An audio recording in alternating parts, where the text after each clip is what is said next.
예, 제가 말씀드린 대로 개인들 국버스에 다시금 폭주를 하고 있습니다. 드디어 매수 상위로 올라오게 됐고요. 최근 일도 개인들 매수 상위에 국버스 있고, 외국인들, 개인들이요. 개인들 보시면은 이렇게 5일간으로 봤을 때 약간 다른 것보다 큰 금액으로 개인들 국버스에 폭주를 하고 있습니다. 이거 자체는 좋지가 않습니다.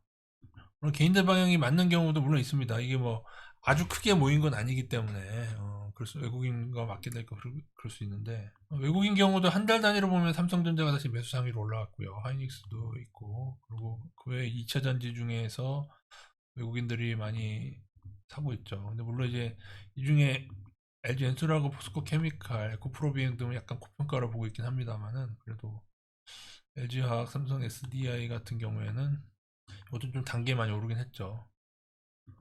요즘 시총상이 뭐 LG전자나 뭐 그런 애들도 좀 많이 바닥권이라서 계속 정식 투자를 이어 나가시면 될 것 같습니다. 지난번 드렸던 말씀입니다. 삼성전자는 직선 추세도 하방 추세도 벗어났고요. 그래서 이제 본격 반등권으로 진입을 했고, 121선 돌파만 남았습니다. 121선을 오늘 돌파하게 될 경우에는 추가 반등으로 보시면 될 것 같습니다.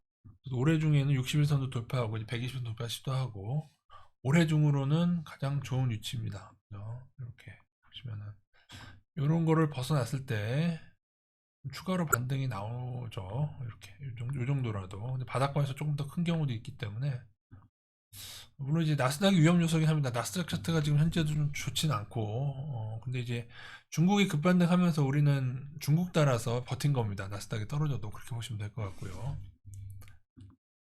그나마 반등이 좀 컸던 때가, 그죠? 이런 식으로 지난번 설명드렸던 61선하고 21선 회복했을 때, 지금 61선, 121선, 121선은 회복 못했지만 61선과 21선 회복해서 조금 더 제 개인적으로는 반등이 나올 것 같습니다. 좀 더 추가로요. 삼성전자가 반등을 하게 된다면은 지수가 떨어지기는 쉽지 않죠. 그러니까 지금 막 코퍼스에 크게 달려드는 거는 그게 좋은 선택은 아닌 것 같습니다.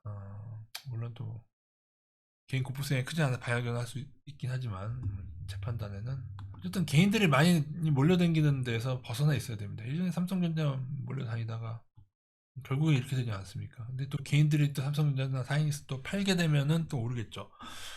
음, 지금 외국인들은 최근 한 달 보면은 2차 전지 쪽으로 상당히 강하게 매수를 하고 있는데, 물론 대장주가 LG 에너지 솔루션이죠. 근데 좀 고평가라서 제가 대신에 LG 화학으로 투자하라고 말씀드렸는데, LG 화학도 뭐 비슷하게 움직입니다. 어차피 이제 LG 화학이 2차 전지가 올인은 아니지만은 그 2차 전지 소재를 많이 1차전, 그러니까 뗄래야 뗄 수가 없습니다. LG화학과 2차전지를 뗄래야 뗄 수가 없고, LG 에너지솔루션은 최근에 너무 많이 외국인이 매수를 하면은 이렇게 오릅니다, 여러분. 보시면 외국인이 매수를 하면은 고평가라고 하더라도 오르는데, 전체 외국인 비중이 5%도 잘 되지 않아요. 5% 넘었나 안 넘은 것 같은데 4.8%지 않습니까?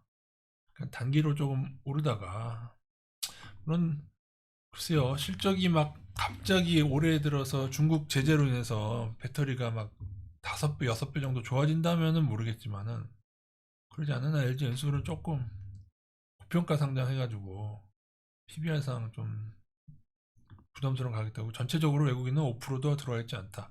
반면에 LG화학은 올해는 조금 뜸하긴 하지만 작년에 거의 매수 상이었고요. 그리고 많이 안 빠졌죠. 차트도 좋고 감도는 LG 엔솔보다 사실 더 좋습니다. 이제 이것도 단기 상승폭이 커서 좀 조정이 나올 수도 있겠지만, 뭐 현재는 양호하다고 보여지고요. 외국인 비중이 이거는 4%가 아니라 47, 48%막 그렇게 있지 않습니까? 외국인이 많다. 하이닉스 주가는 이렇지만 외국인 동향은 크게 나쁘지 않죠.